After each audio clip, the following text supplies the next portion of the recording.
Bismillahirrahmanirrahim. Assalamu alaikum. Hello and welcome to lecture number 16 of differential geometry.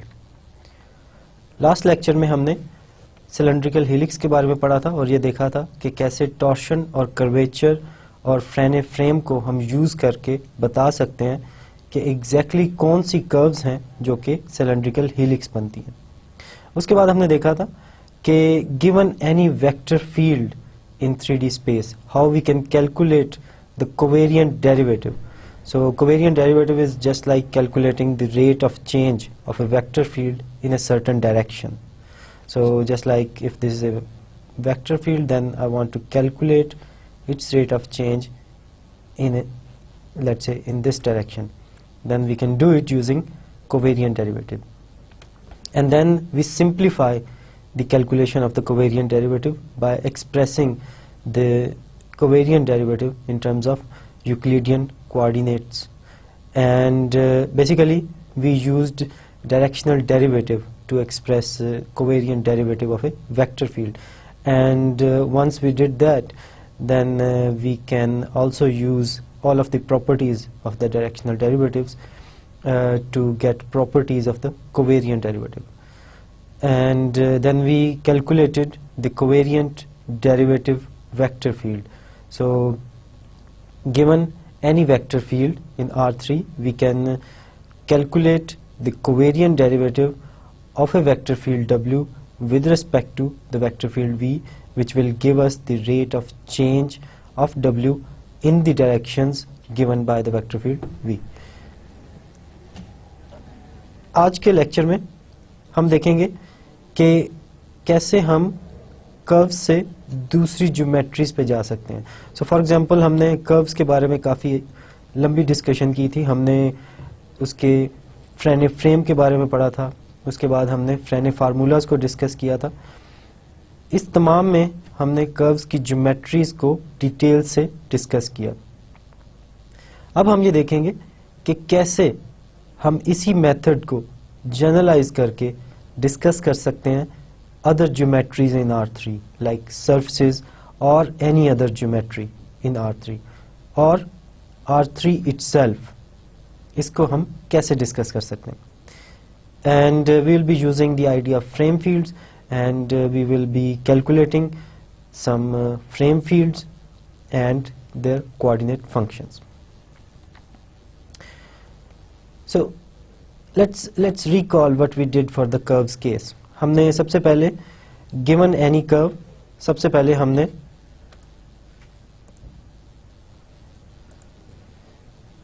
कोई सी भी curve given है, हमने सबसे पहले कर्व के हर पॉइंट पे एक फ्रेम फील्ड डिफाइन किया, tangent, normal and binormal, and we can do it at each and every point of the curve. So curve के हर पॉइंट पे हमारे पास म्यूचुअली ऑर्थोगोनल यूनिट वेक्टर्स हैं, tangent, normal and binormal vectors. सबसे पहले हमने ये फ्रेने फ्रेम डिफाइन किया था. उसके बाद हमने देखा कि इसके रेट ऑफ चेंज को हम डिस्कस करना चाह रहे हैं. So for example I want to know what is T prime and similarly I want to know what is N prime and what is B prime, the rate of change of the tangent vector field. And similarly the rate of change of the normal vector field and the rate of change of binormal vector field. And that's where the Frene formulas are useful for, because we can express this rate of change in terms of t and b itself. So किसी भी point पे हमने rate of change of tangent find out करना, तो हम उसको express कर सकते हैं in terms of this Frene frame t and b. And this was a very clever approach to study the geometry of the curves. In 1847, Frene formulas were discovered by Johann Friedrich Frene. और उसने ये formulas अपने thesis में discover किए थे. Similarly, in 1851, Joseph Albert Serre, उसने भी same formulas को डिस्कवर किया था और उसने इंडिपेंडेंट ऑफ फ्रेने ये फार्मूलाज डिस्कस किए थे. सो इसका मतलब है कि फ्रेने ने और सैरे ने, दोनों ने ये फार्मूलाज इंडिपेंडेंटली डिस्कवर किए थे, तो इसलिए हम इसको फ्रेने-सैरे फार्मूलाज भी कह सकते हैं। सो फ्रेने-सैरे फार्मूलाज हम यूज करते हैं to discuss the geometry of the curve, to see what is curvature, what is torsion of the curve, and to see other geometrical properties of the curve. So what is the end line? The end line is we associated a frame at each and every point of the curve, and then we calculated the rates of change of those three frames T, N and B, and we calculated the rates of change in terms of them itself, like T prime can be written in terms of T, N and B, N prime can be written in terms of T, N and B again, and B prime can be written in terms of T, N and B. And now can we adopt the same approach when we are going from curves to surfaces? Now we want to generalize our methods, we want to extend our approach to discuss other geometries in R3 and in fact R3 itself. So what is the idea? So the idea is very simple. Just like हमने curve के हर point के साथ एक frame assign किया था, 3 mutually orthogonal unit vectors. सो curve के हर पॉइंट के साथ आप देख सकते हैं एक म्यूचुअली ऑर्थोगोनल यूनिट वेक्टर्स का एक फ्रेम एसोसिएटेड है। So the idea from going from curve to surface is very simple, do the same for any geometry. Let's say इस एग्जांपल में हमने एक स्फीयर को लिया है। सो स्फीयर के हर पॉइंट पे हम एक म्यूचुअली ऑर्थोगोनल यूनिट वेक्टर्स का फ्रेम ले लेते हैं और उसके हर पॉइंट से इसको एसोसिएट कर देते हैं। और just like we calculated the rate of change of T, N and B, so we calculated T prime, we calculated N prime, we calculated B prime, and this was given by Frenes-Sare formulas. We need to calculate, so let's say this is E1, this is E2 and this is E3. So we want to calculate E1 prime, E2 prime and E3 prime. So this is the idea. Assign a frame to each and every point to any surface. So इस example में हम सिर्फ sphere ले रहे हैं। कोई सी भी geometry आप ले लें, कोई सी भी आर्बिट्रेरी ज्योमेट्री, कोई सी भी शेप आप ले लें R3 में, उसके हर पॉइंट के साथ आप ये mutually orthogonal unit vectors associate करेंगे और उनमें से क्योंकि हर पॉइंट के साथ E1 एसोसिएटेड है तो उसको आप कहेंगे कि it's a vector field. So E1 is a vector field. So just like T is a vector field, so T is a vector field, the tangent vector field, because curve के हर point के साथ आप tangent निकाल सकते हैं. So it's a vector field on the curve. So similarly हम vector field E1 निकालना चाह रहे हैं at each and every point on, let's say, this sphere or any other geometry that we want to discuss. Similarly हम associate करेंगे E2, just like यहाँ पे हमारे पास n जो था यूनिट नॉर्मल वेक्टर, वो कर्व के हर पॉइंट पे आप एक यूनिट नॉर्मल वेक्टर भी डिफाइन कर सकते हैं. सो इसी तरीके से आप सरफेस के हर पॉइंट पे E2 डिफाइन करेंगे. So it will give me an E2 vector field, just like, so T is a vector field, N is a vector field, and N is a vector field on N is a vector field on this curve. So similarly E2 is a vector field on this sphere. And just like we define B, which is another vector field on the curve, we can also define another vector field E3 at each and every point on the sphere. And these three have the following relation कि हर point पे E1, E2, E3 mutually orthogonal भी हैं और unit vectors भी हैं. So basically we are extending this approach to any geometry in R3.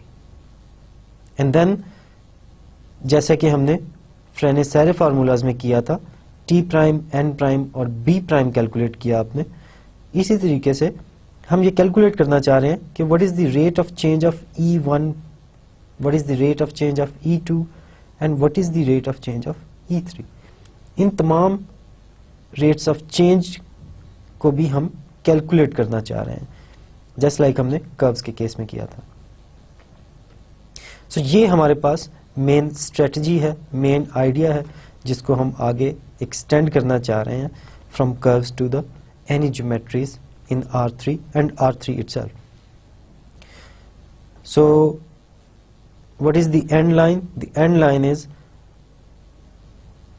geometry, let's say in this case is sphere.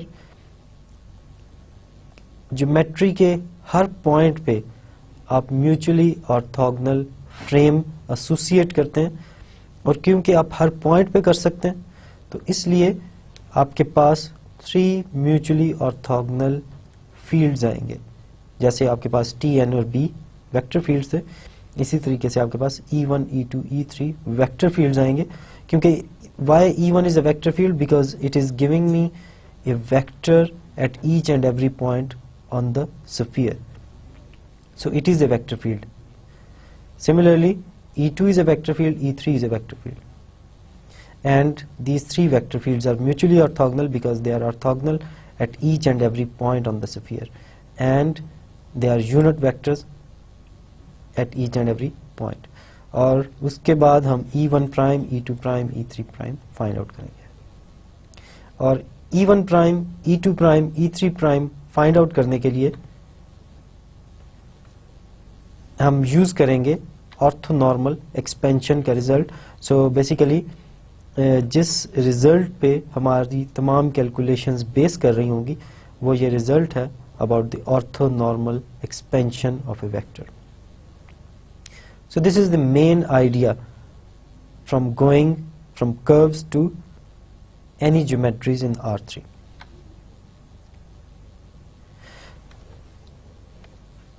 But we shall carry on this idea for the Euclidean space R3. Then the restriction of the idea to geometries in R3 is simple. So it's saying that, let's say you have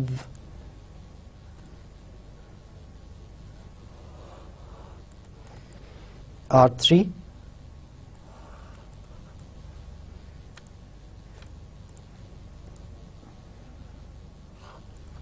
with these axes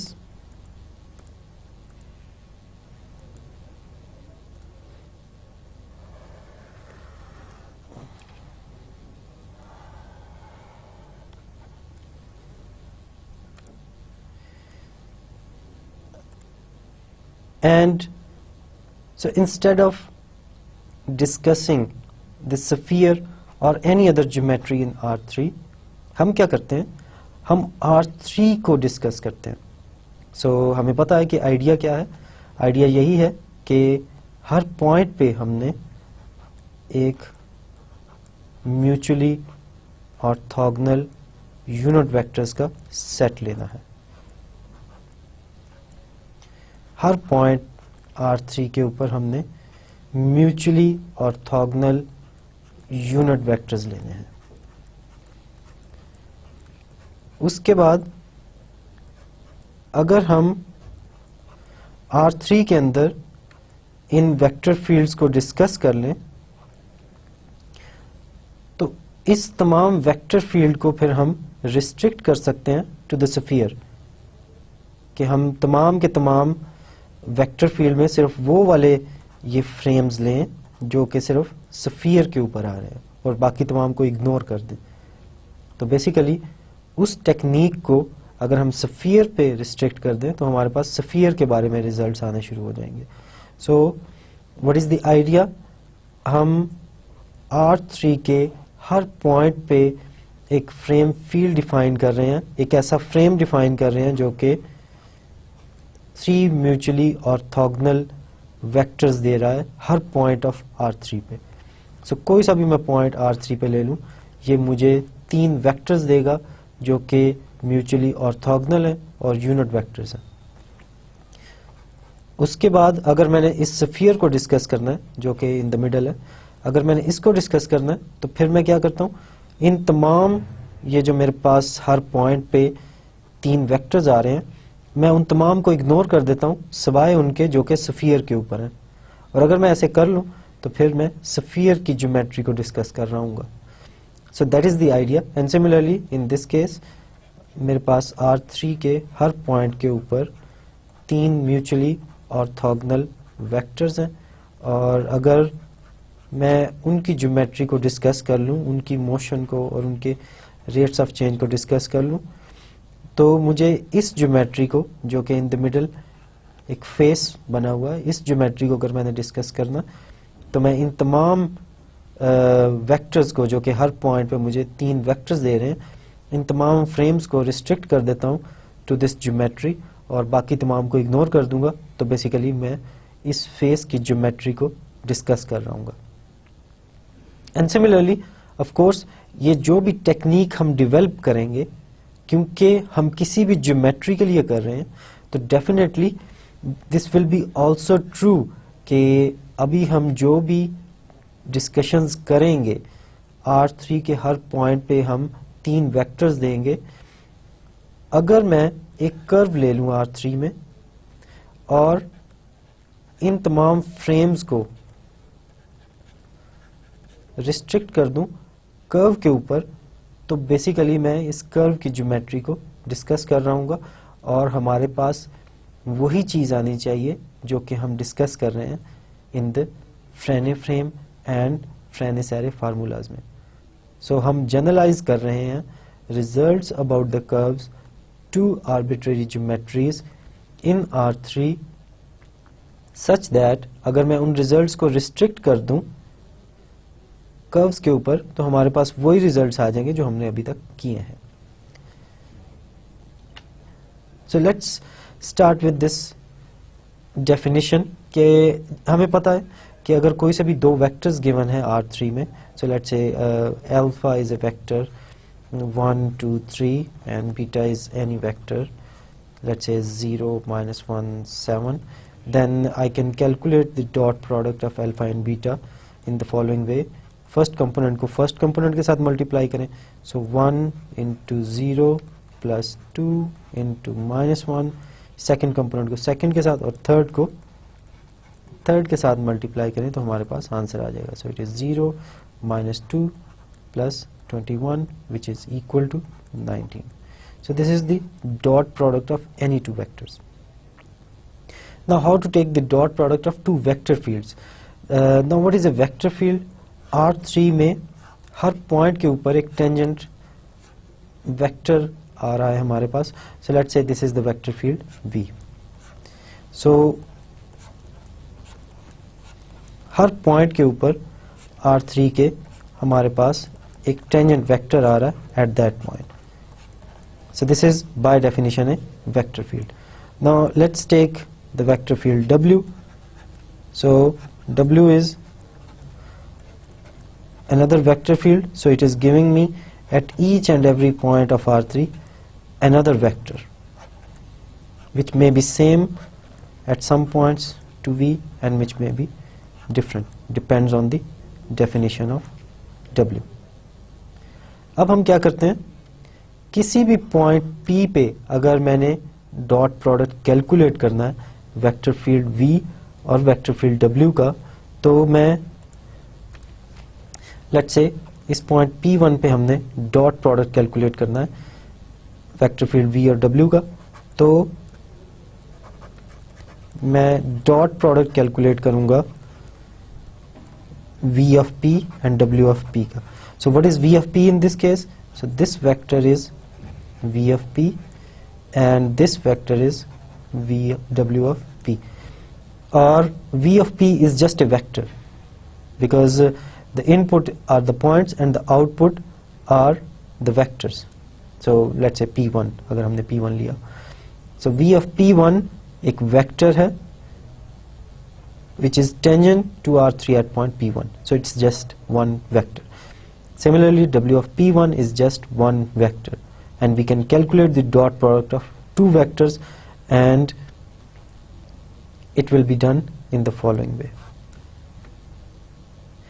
So it is possible to calculate the dot product of two vector fields by calculating the dot product at each and every point, क्योंकि हर point पे vector field की output एक vector आएगा और v की output एक vector, w की आउटपुट एक वेक्टर, इन दोनों का डॉट आप इजीली ले सकते हैं क्योंकि we know how to take the dot product of two vectors. Similarly, we can calculate the norm of a vector field. Now what is norm of a vector field? So just like before, V is a vector field giving me a vector at each and every point of R3. अब अगर मैंने norm calculate करना है vector field का, तो मैं क्या करता हूँ, मैं हर पॉइंट पे नॉर्म कैलकुलेट कर लेता हूँ V of P का. So let's say this is point P1 and this is point P2, this is point P3. So at each and every point of R3 there is a vector. इस case में मैं तमाम के तमाम sketch नहीं कर सकता. अगर मैं तमाम के तमाम स्केच करूं तो जो फिगर है ये बहुत कॉम्प्लिकेटेड बन जाएगी. So जस्ट मैं रैंडमली इनमें से कुछ वेक्टर्स हैं उनको स्केच कर रहा हूं. And given any vector, let's say alpha 1 to -1, I know what is the norm of alpha. So what is norm of alpha? It is basically the length. So let's say this is a vector alpha in R3. The norm is basically this length. So this is norm of alpha. So कैसे हम calculate करते हैं? So it is calculated by 1 square plus 2 square plus -1 square square root. So we can calculate like 1 plus 4 plus 1, which is 2 plus 4, which is 6 square root. So this is the norm of any vector in R3. इसी method को हम extend कर सकते हैं to calculate the norm of a vector field. कैसे? क्योंकि हर point पे vector field as an output हमें एक वेक्टर दे रहा है, तो हम हर पॉइंट पे उस वेक्टर की लेंथ फाइंड आउट कर सकते हैं. सो पॉइंट P1 पे इसकी लेंथ फाइंड आउट कर सकते हैं, पॉइंट P2 पे इसकी लेंथ फाइंड आउट कर सकते हैं, पॉइंट P3 पे फाइंड आउट कर सकते हैं और पॉइंट P4 पे फाइंड आउट कर सकते हैं, और किसी भी पॉइंट पे हम इन वेक्टर्स की लेंथ फाइंड आउट कर सकते हैं. और so we can define the norm of a vector field which will give me the length of the vector at any particular point P. और हम इसको कैसे कैलकुलेट करते हैं? This is just V of P dot V of P square root. क्योंकि norm of A और alpha square is basically alpha dot alpha. ये हम देख सकते हैं easily. So this implies that norm of alpha is equal to alpha dot alpha square root. So due to this particular reason, we can define that the norm of V of P is the square root of V of P dot V of P. Now what is V of P? V of P is a vector at point P in R3. So इसका इसी vector के साथ dot product लें, उसका square root लें, तो मेरे पास V of P की लेंथ आ जाएगी. So let's say there is this vector V of P at point P. So this vector is V of P. क्योंकि वेक्टर फील्ड V की हमने वैल्यू कैलकुलेट की है at point P, it will give me a vector, और इस vector की length इस फार्मूले से कैलकुलेट की जा सकती है. Now we have seen that we can define dot product of vector fields and we can also calculate their length. So इन दोनों चीजों को यूज करते हुए हम डिफाइन कर सकते हैं 3 vector fields E1, E2, E3 on R3 forms a frame field on R3 if they satisfy their dot product is equal to Kronecker delta Ij. So for example, this equation means that E1 dot E1 is equal to delta 1 1, which is 1. So let me remind you the definition of Kronecker delta. Delta ij is 0 if I is not equal to j, and it is 1 if I is equal to j. So इस case में हम दे सकते हैं I is equal to j because I is equal to 1 and j is equal to 1. दोनों 1 है, so they are equal, so the value is 1. और यहाँ से आप इस चीज़ को भी देख सकते हैं. This implies that E1 norm जो कि हमने किसी भी वेक्टर फील्ड की नॉर्म कैसे डिफाइन की थी, this is just E1 of P dot E1 of P at any point. So this is just 1, so this is square root of 1, this is just 1. So this means that ये जो vector field E1 है उसका हर point पे जो vector आ रहा है उसकी length 1 है. सिमिलरली हम ये भी देख सकते हैं E2 dot E2 is equal to delta 2 2, and this is equal to 1 because I is equal to j is equal to 2 in this case. So this implies the norm of E2 is 1, and similarly we have E3 dot E3 is equal to 1, and this implies that the norm of E3 is equal to 1. So her point पे E1 E2 E3 इनकी length क्या है हमारे पास 1 आ रही है. So the length of this vector is 1 unit, the length of this vector is 1 unit, and similarly the length of this vector is 1 unit. अब हम ये देखते हैं कि इन तीनों का आपस में एंगल क्या बन रहा है, और हमें ये पता है कि अगर दो वेक्टर्स का डॉट प्रोडक्ट 0 तो उन दोनों के दरमियान एंगल 90 बनता है. So let's calculate the angle between E1 and E2. E1 dot E2 by definition delta ij है, so this is equal to delta 1 2. और क्रोनिकर डेल्टा की डेफिनेशन अगर आप देखें तो डेल्टा 1 2 जो है, क्योंकि I is not equal to j है, so this is equal to 0. और dot product of two vectors अगर मेरे पास 0 आ गया, so this means E1 is perpendicular to E2. So the angle between E1 and E2 is 90 degree right angle. Similarly, we can see that E1 is perpendicular to E3 because this is equal to delta 1 3, which is 0. So this means that E1 is perpendicular to E3. And similarly,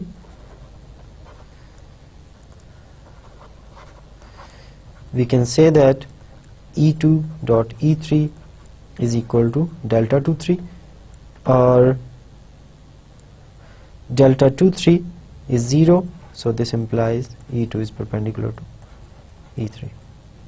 So the angle between any two vectors is 90 degrees. The angle between E1 and E2 is 90, angle between E1 and E3 is 90, and the angle between E2 and E3 is 90 degrees. So R3 के हर point पे हमने एक frame define कर दिया है. हर point P पे हमने 3 वेक्टर्स डिफाइन किए हैं जो ना सिर्फ यूनिट वेक्टर्स हैं बल्कि उनका आपस में जो एंगल है वो भी 90 डिग्रीज बन रहा है.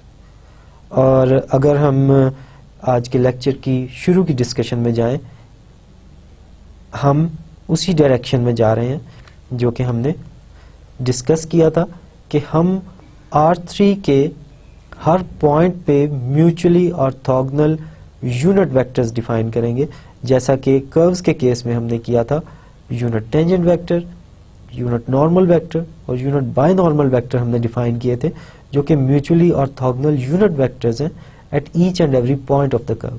और उसके बाद हमने देखा था कि हम यही चीज डिफाइन करना चाह रहे हैं at each and every point of R3, और इसीलिए हमने ये चीज डिफाइन की है which is the frame field. और फ्रेम फील्ड क्या है हमारे पास? फ्रेम फील्ड हमें हर पॉइंट पे म्यूचुअली ऑर्थोगोनल यूनिट वेक्टर्स देगा.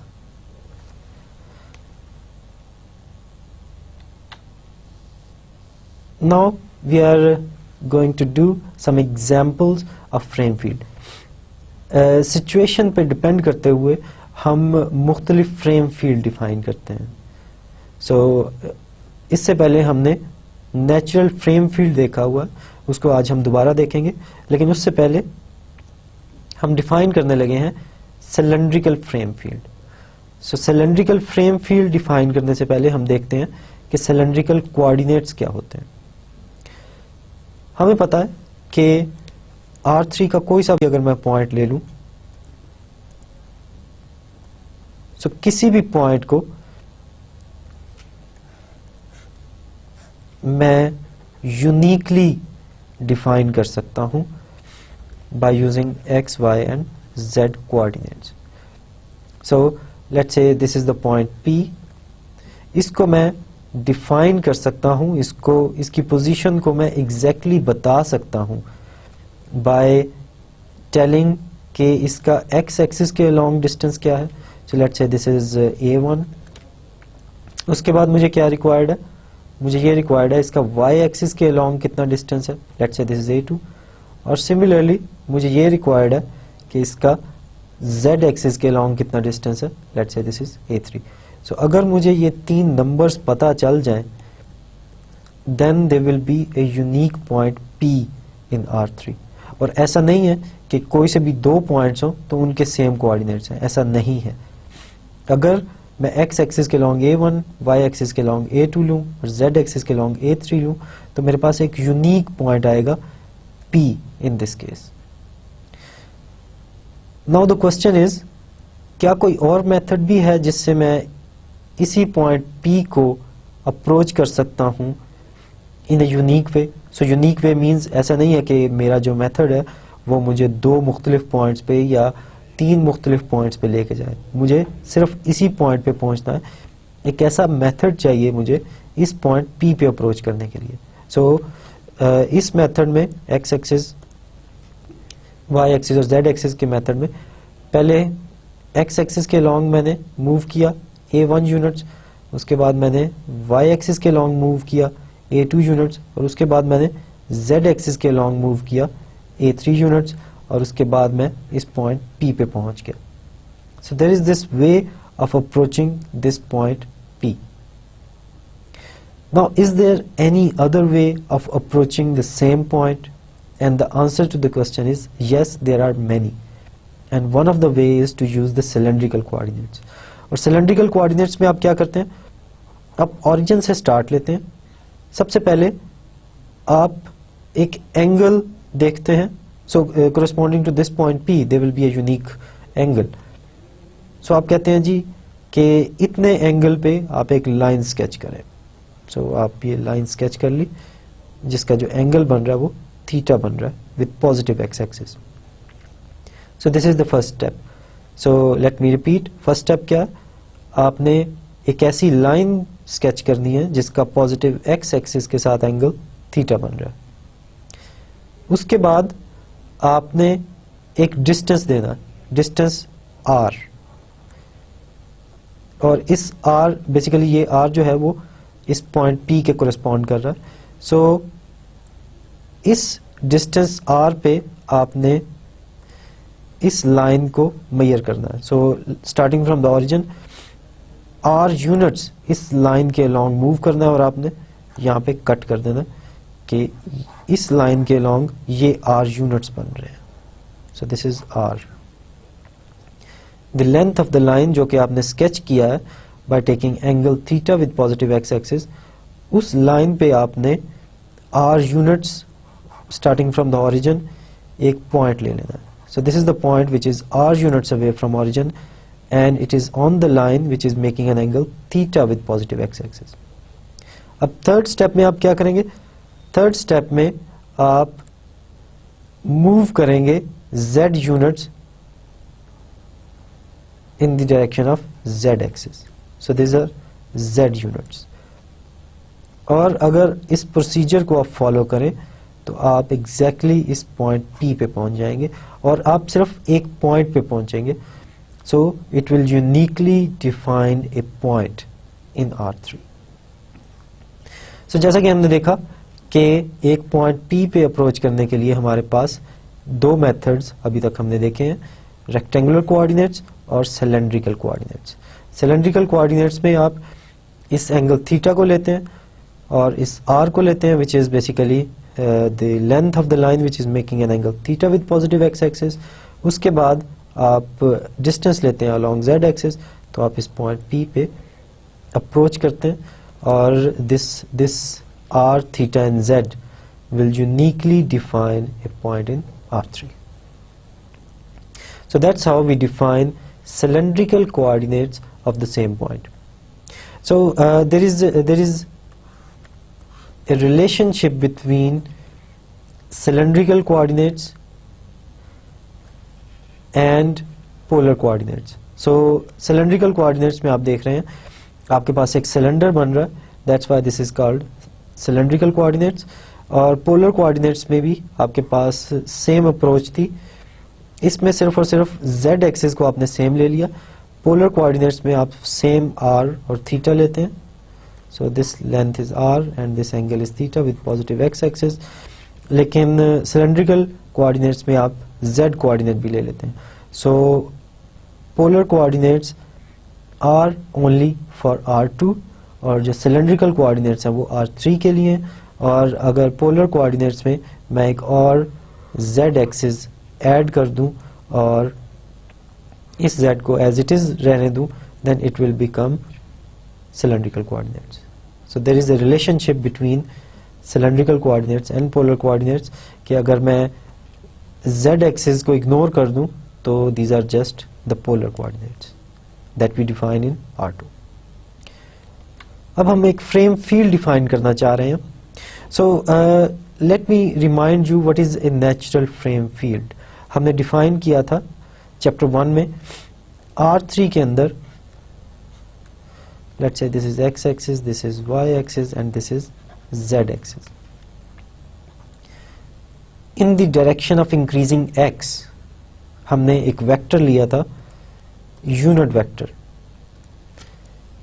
At each and every point हम एक यूनिट वेक्टर डिफाइन कर सकते हैं in the direction of increasing x.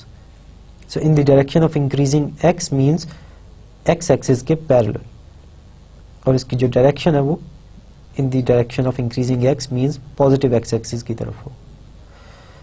Similarly हमने कहा था नेचुरल फ्रेम फील्ड में, इसको हमने कहा था this is u1 of p. Similarly हमने u2 of p डिफाइन किया था हर पॉइंट पे R3 के, और ये हमें क्या देगा, एक यूनिट वेक्टर देगा इन the direction of increasing y. सो एक ऐसी डायरेक्शन है जिसमें y इंक्रीज हो रहा है और ये पैरेलल टू y एक्सिस है। And similarly we defined u3 of p, और u3 ऑफ p क्या बना था हमारे पास, u3 ऑफ p बेसिकली हमारे पास एक यूनिट वेक्टर है at the same point p in the direction of increasing z. So एक ऐसी डायरेक्शन जो कि पैरेलल टू z है और इस डायरेक्शन में z इंक्रीज हो रहा है, means this is positive z axis. और ये फ्रेम हम डिफाइन कर सकते हैं eight each and every point of R3. So eight each and every point of R3 मैं एक ऐसा फ्रेम डिफाइन कर सकता हूं जो कि मुझे 3 यूनिट वेक्टर्स देगा जो कि म्यूचुअली ऑर्थोगोनल हैं और तीनों यूनिट वेक्टर्स हैं, और इनकी डायरेक्शंस क्या हैं, in the direction of increasing x, in the direction of increasing y and in the direction of increasing z. सो इसी आइडिया को हम एक्सटेंड करना चाह रहे हैं टू सिलेंड्रिकल कोऑर्डिनेट्स.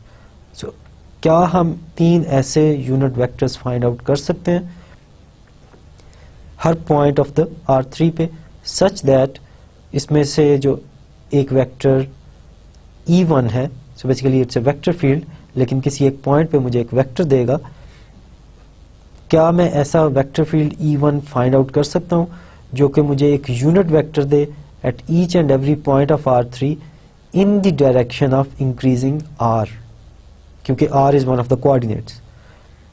सिमिलरली क्या मैं एक ऐसा वेक्टर फील्ड फाइंड आउट कर सकता हूं E2 which will be in the direction of increasing theta, which is basically the second coordinate.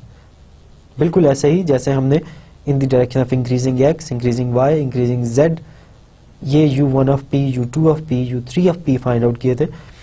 अब क्या हम ऐसे unit vector fields find out कर सकते हैं e1, e2, e3 such that e1 is in the direction of increasing r, the first coordinate, e2 is in the direction of increasing theta, the second coordinate, and e3 is in the direction of increasing z, the third coordinate.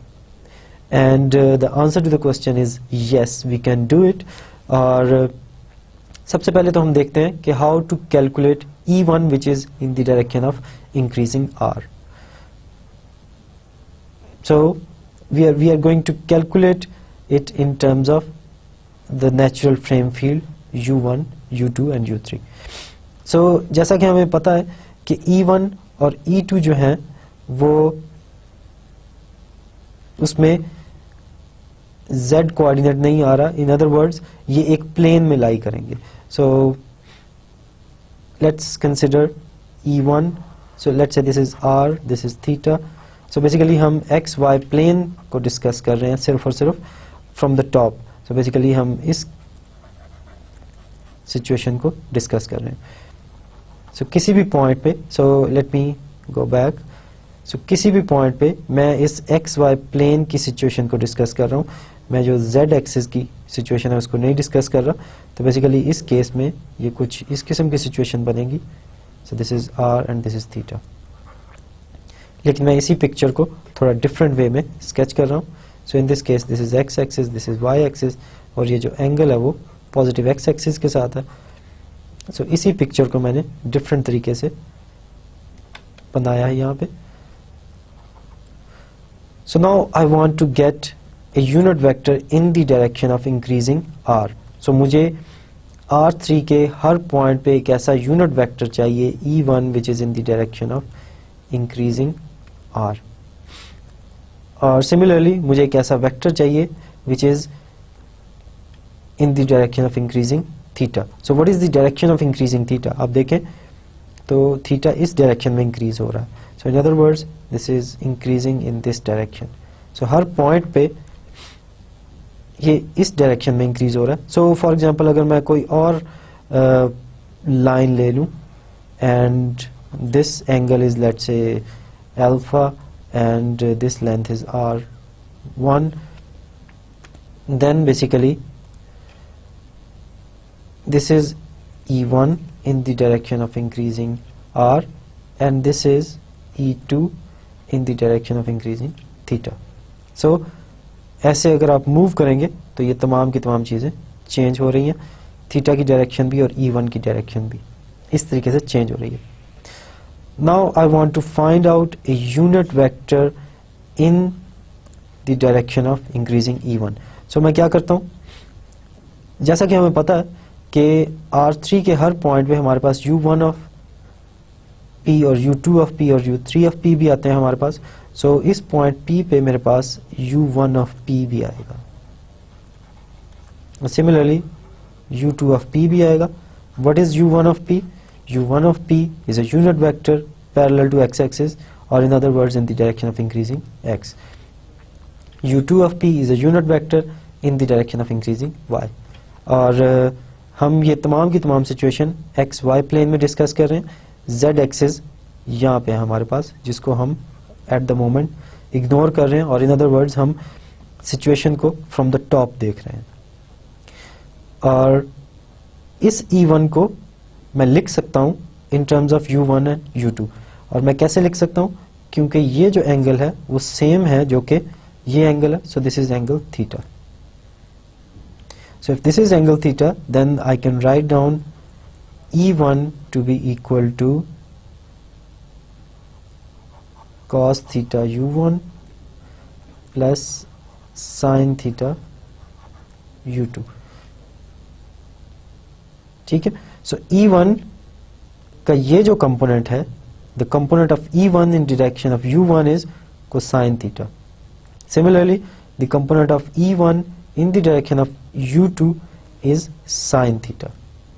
और इसमें मैं दोबारा आपको बता दूं कि component of e1 in the direction of u1 can be calculated in the following way. So this is just e1 norm u1 p norm and cosine of the angle between them. So this is just 1, so this is cosine theta. And similarly E1 dot u2 of p is equal to sine theta, because the angle between them is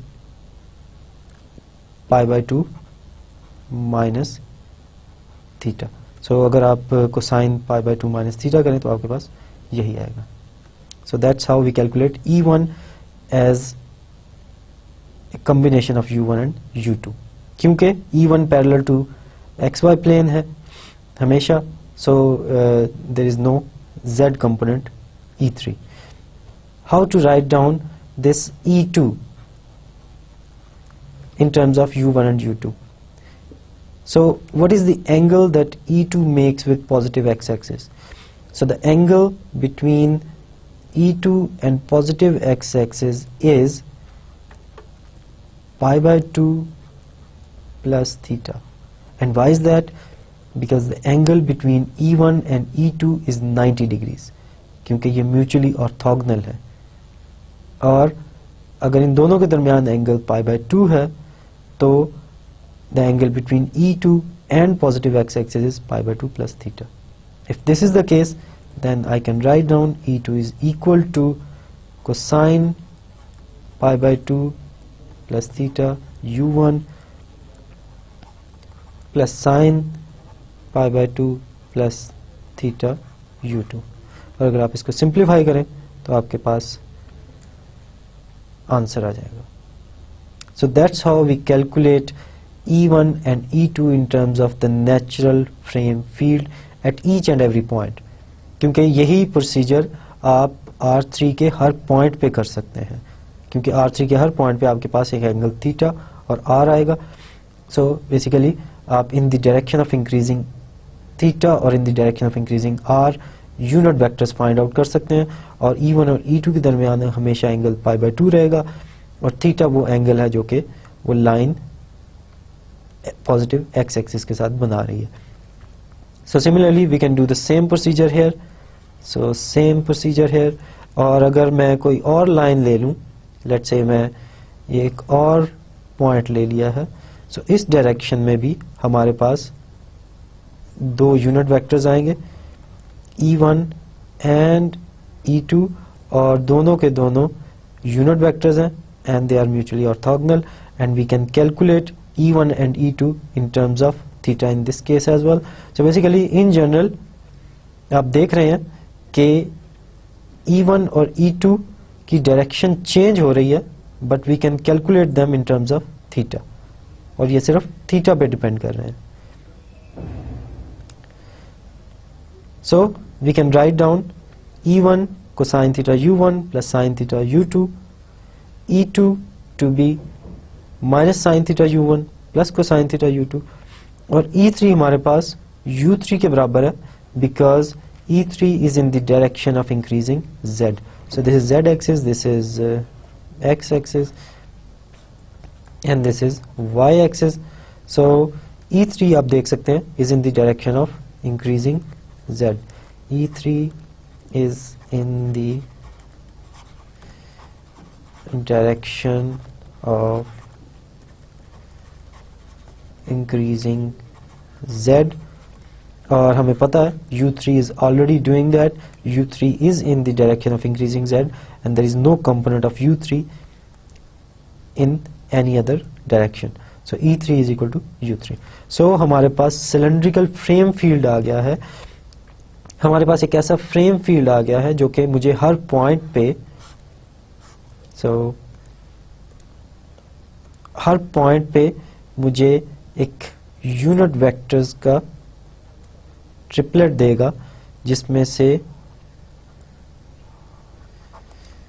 this is E1 in the direction of increasing R, E2 in the direction of increasing theta, and E3 in the direction of increasing Z. So E1, E2,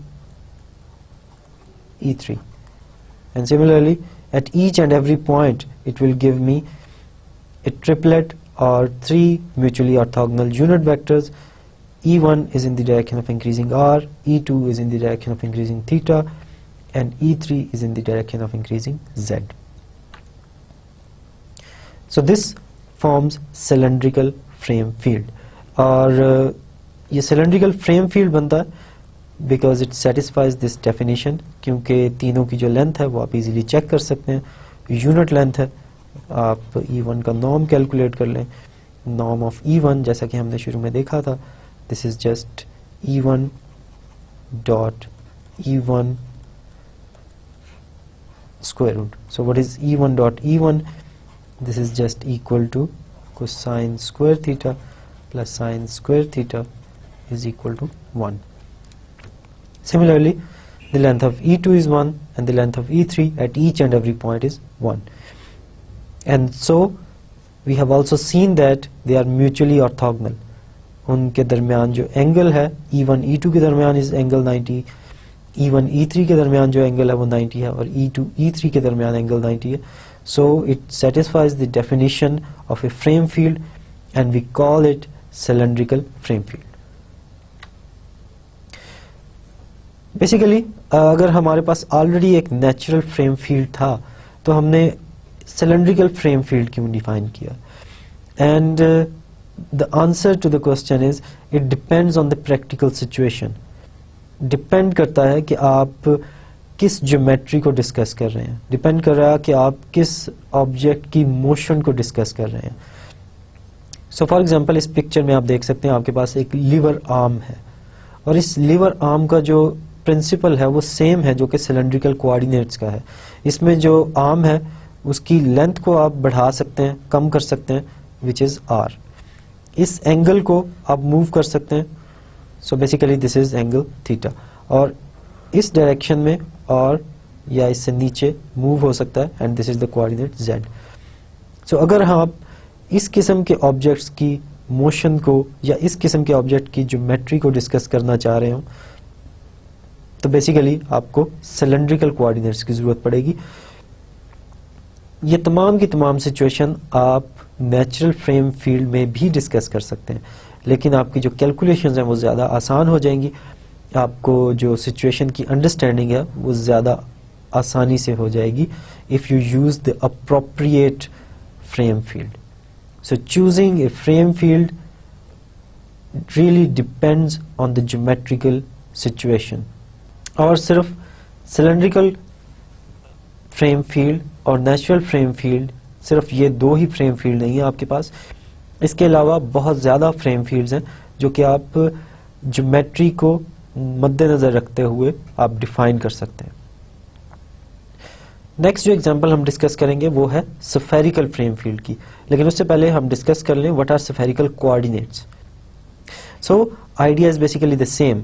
हम space में किसी भी एक point की position को specify करना चाह रहे हैं यूनिकली, एक ऐसा रूल देना चाह रहे हैं जिससे उस रूल को फॉलो करते हुए हम उस पॉइंट P को अप्रोच कर लें इन ए यूनिक वे.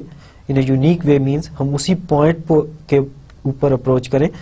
ऐसा ना हो कि हम 2-3 पॉइंट्स पे पहुंच जाएं उस रूल को फॉलो करते हुए, हम सिर्फ एक पॉइंट पे पहुंचे. और जैसा कि हमने डिस्कस किया था कि रेक्टेंगुलर कोऑर्डिनेट्स में हम क्या करते हैं, एक्स एक्सिस के लॉन्ग, वाई एक्सिस के लॉन्ग, जेड एक्सिस के लॉन्ग मूव करके उस पॉइंट पे पहुंच जाते हैं.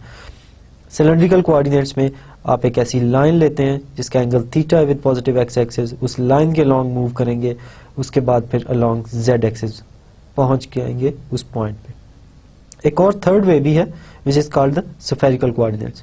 और जैसा कि मैंने पहले कहा कि it really depends on the situation, कि जिस सिचुएशन में आप इसको इम्प्लीमेंट करना चाह रहे हैं, इस तमाम कोऑर्डिनेट सिस्टम को और इस फ्रेम फील्ड को. सो फॉर एग्जांपल अर्थ के अराउंड अगर एक सैटेलाइट मूव कर रहा है और अगर आप इसकी पोजीशन को डिस्कस करना चाह रहे हैं तो अप्रोक्सीमेटली आप स्फेरिकल कोऑर्डिनेट्स यूज कर सकते हैं जिसका ओरिजिन अर्थ का सेंटर होगा. और अगर मैंने वर्ड यूज किया अप्रोक्सीमेटली का, क्योंकि earth is not a perfect sphere, so approximately आप इसको ले सकते हैं in the spherical coordinate system. And similarly, there are many situations where the spherical coordinates will simplify the situation. Now, how to specify the position of a point in a unique way. So let's say मेरे पास एक point P है space में, तो मैं सबसे पहले बिल्कुल वैसे ही जैसे हमने सिलेंड्रिकल कोऑर्डिनेट्स में किया था, एक लाइन स्केच करता हूं, making an angle theta with positive x axis. So this is X axis, this is Y axis, this is Z axis. So मैंने एक लाइन स्केच कर ली है, making an angle theta with positive x axis. So this is the line. Okay, उसके बाद इसी line को मैं मूव करता हूं इन सच ए वे कि इसका जो एंगल है वो विद एक्स वाई प्लेन के साथ वो फाई रहे. सो बेसिकली इस लाइन को मैं अब डायरेक्टली मूव कर रहा हूं upwards such that this makes an angle phi with x y plane. So this is the line.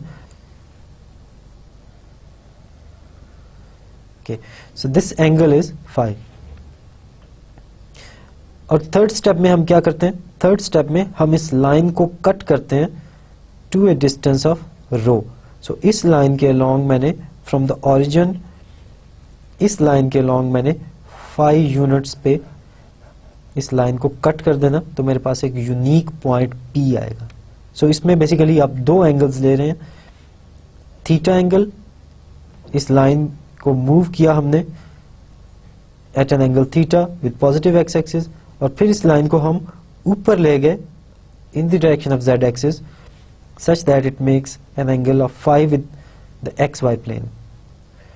और इसको एग्जैक्टली आप in the direction of z axis लेके जाएंगे.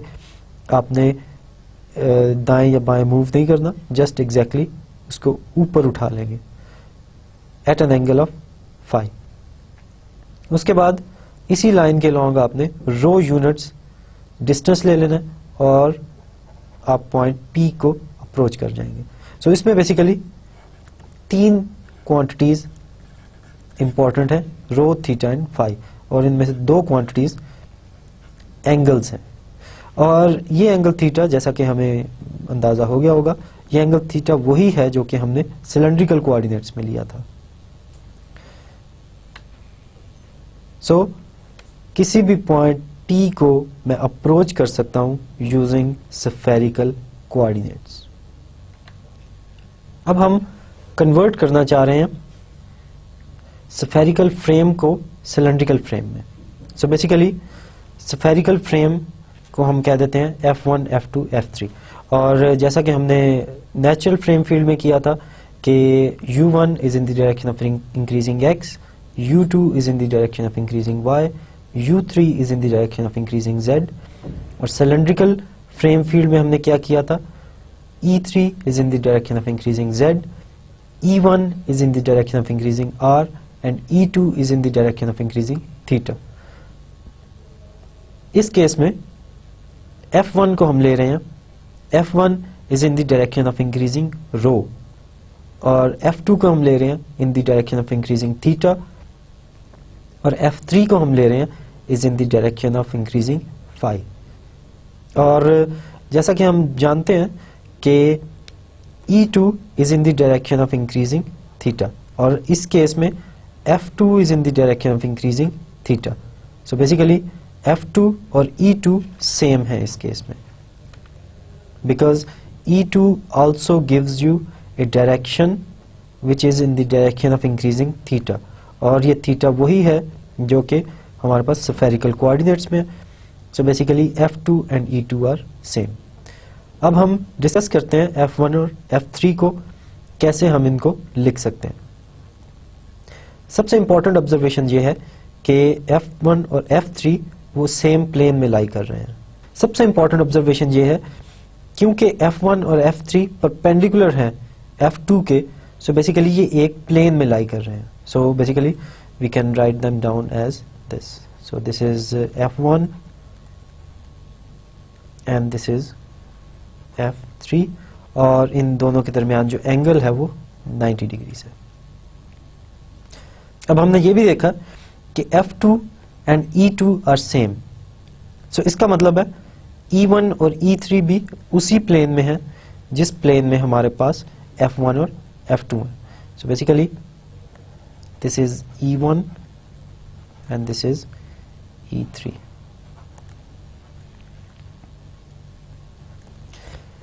अब हम एक्सप्रेस करना चाह रहे हैं F1 और F3 को in terms of E1 and E3.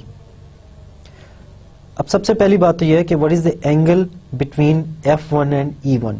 जैसा कि हम जानते हैं कि E1 is in the direction of increasing R और this is the direction of increasing rho, और इस डायरेक्शन में हमारे पास F1 आएगा. Now what is the angle between F1 and E1? So from here we can say that the angle between rho and, so basically this is E1. So E1 is in the direction of increasing R. So basically this is E1. And what is the angle between F1 and E1? We can see that the angle between this line and this rho line is basically phi. So the angle between F1 and E1 is phi. So if this is the angle, तो हम same procedure को use करके जैसा कि हमने cylindrical two rectangular किया था, हम देख सकते हैं F1 is cosine phi E1 plus sin phi E3. So that's what we get. Similarly, F3 is cosine phi plus pi by 2, क्योंकि the angle between F1 and F3 is 90 degrees.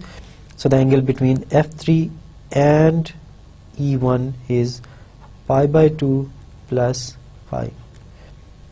So cos phi plus pi by 2 E1 plus sin phi plus pi by 2 E3, और इसको simplify करें तो हमारे पास आएगा minus sin phi E1 plus cosine phi E3.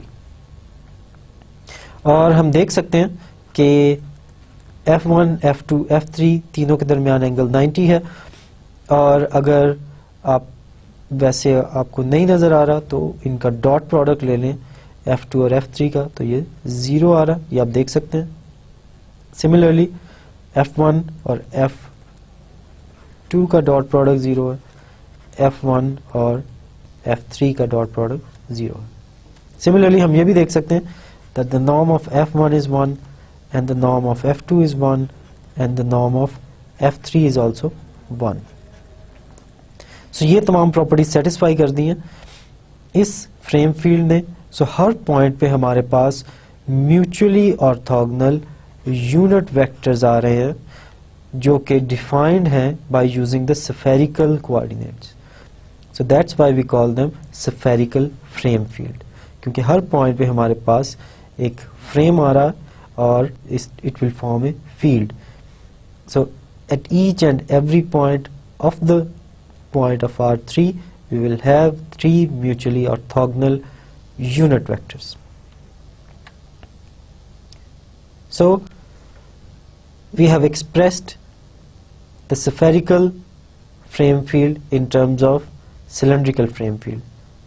अब हम express कर सकते हैं spherical frame field को. So from spherical frame को express कर सकते हैं in terms of natural frame.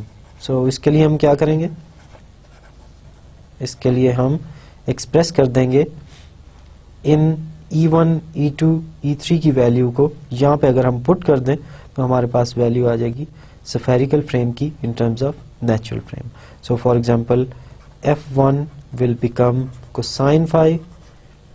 So what is E1? E1 is basically cosine theta U1 plus sine theta U2 plus sine phi. E3 is basically U3. So इसको simplify कर लें तो हमारे पास आएगा cosine phi cosine theta U1 plus cosine phi sine theta U2 plus sine phi U3. So this is the value of F1 in terms of the natural frame field, where F1 is one of the component of the spherical frame field. And similarly we can do the same for F2 and F3. and this will be an easy and good exercise for you if you can express them in terms of u1, u2 and u3.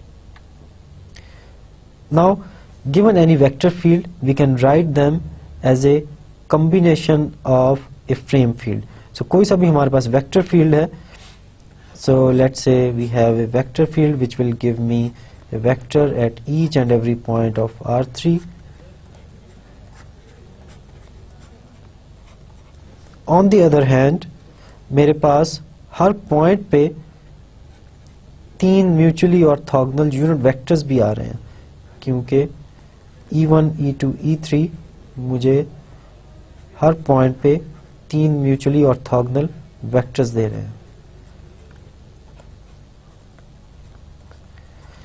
So if this is true, then I can write down the vector field in terms of F1 E1 plus F2 E2 plus F3 E3. So this is E1 E1 E1 and this is E2 E2 E2. So basically E2 of P. So इसके E1 की value इस point पे एक vector होगा, वो ये vector है. So similarly इस पॉइंट P पे E2 की जो वैल्यू है वो एक वेक्टर होगा. So similarly the rest of them. So I can write down the vector field V in terms of EIs, the frame field. So अगर मैं ऐसा कर सकता हूँ, then I can define the dot product in a much simple way. और ये हमने एक पहले लेक्चर में भी डिस्कस किया था कि ये जो डॉट प्रोडक्ट है वो फिर डिपेंड करेगा इन द फ्रेम फील्ड. अगर आप एक डिफरेंट फ्रेम फील्ड ले लें तो ये जो कंपोनेंट्स एफ आई हैं ये डिफरेंट आएंगे, और अगर ये डिफरेंट आएंगे तो हमारे पास डॉट प्रोडक्ट भी डिफरेंट आएगा दोनों वेक्टर फील्ड्स का. सिमिलरली हम नॉर्म डिफाइन कर सकते हैं, और ये जो नॉर्म है इस तरीके से हम डिफाइन करेंगे where F i's are component of this vector field. और इसका जो प्रूफ है वो बहुत सिंपल है. किसी भी पॉइंट पे, जैसा कि हमने इस पिक्चर में देखा कि वेक्टर फील्ड था हमारे पास इन ग्रीन वेक्टर्स जो हैं वो वेक्टर फील्ड V हैं, और हर पॉइंट पे मेरे पास E1, E2, E3 आ रहे हैं. So I can use this orthonormal expansion at each and every point. So basically I can express, let's say this is the point P, this is E1 of P, this is E2 of P, this is E3 of P. So at each and every point I can basically express this vector V in terms of E1, E2 and E3. So if I can do that, then the proof is very simple, and I'm leaving this as an exercise. So far we have seen many frame fields, but for a given problem we would like to choose a frame field that is especially easy to work with. The calculations could be very easy with the right selection of frame field. So अभी तक हमने natural frame field को देखा, cylindrical frame field और spherical frame field, और ये तमाम के तमाम हमें हर पॉइंट पे म्यूचुअली ऑर्थोगोनल यूनिट वेक्टर्स देते हैं. और जैसा कि हमने देखा था कि सिलेंड्रिकल फ्रेम फील्ड और स्फेरिकल फ्रेम फील्ड ये डिपेंड करेंगे सिचुएशन पे. किसी सिचुएशन में अगर आप सिलेंड्रिकल फ्रेम फील्ड ले लें तो कैलकुलेशंस बहुत इजी हो जाएंगी, और किसी सिचुएशन में अगर आप स्फेरिकल फ्रेम फील्ड ले लें तो सिचुएशन बहुत ज़्यादा इजी हो जाएगी. सो किसी भी सिचुएशन में अगर हमें राइट फ्रेम फील्ड चूज हो जाए हमसे तो कैलकुलेशंस में काफ़ी आसानी हो जाएगी. सो फार व्हाट वी हैव लर्नड, हमने ये देखा था कि कर्व्स के केस में जो हमने स्ट्रेटजी अडॉप्ट की थी, defining a frame field at each and every point of the curve means defining mutually orthogonal unit vectors tangent, normal and binormal at each and every point of the curve, वो हम extend कर सकते हैं to any geometry in the space. उसके बाद हमने ये देखा कि क्यों ना हम इस स्ट्रेटजी को R3 पे कर लें, और उसके बाद कोई भी ज्योमेट्री हो हमारे पास तो हम उसको रिस्ट्रिक्ट कर लेंगे to that geometry. So R3 के हर पॉइंट पे हमने फ्रेम फील्ड डिफाइन किया जो कि हमें a triplet of mutually orthogonal unit vectors देगा, और अगर हम ये डिफाइन कर सकते हैं तो हम इसको रिस्ट्रिक्ट कर लेंगे टू सर्फेसेस और एनी अदर ज्योमेट्री इन R3 हमारे पास उस ज्योमेट्री को डिस्कस करने के लिए टूल्स आ जाएंगे. और अगर इस तमाम टेक्निक को रिस्ट्रिक्ट कर दें to curves in R3, then we will be getting the same results that we already discussed, the Frenet frame field, the unit normal and binormal vector fields. So next time हम connection forms के बारे में पढ़ रहे होंगे, और आज के लेक्चर में और नेक्स्ट 2 लेक्चर्स में हम जो टेक्निक्स करेंगे they are very important to discuss surfaces in R3, क्योंकि कर्व्स की ज्योमेट्री तो हमने डिस्कस कर ली है. अभी हम एक्सटेंड कर रहे हैं इन टेक्निक्स को to study geometry of higher dimensional objects like surfaces in R3. This is the end of the lecture. Thank you very much and Allah Hafiz.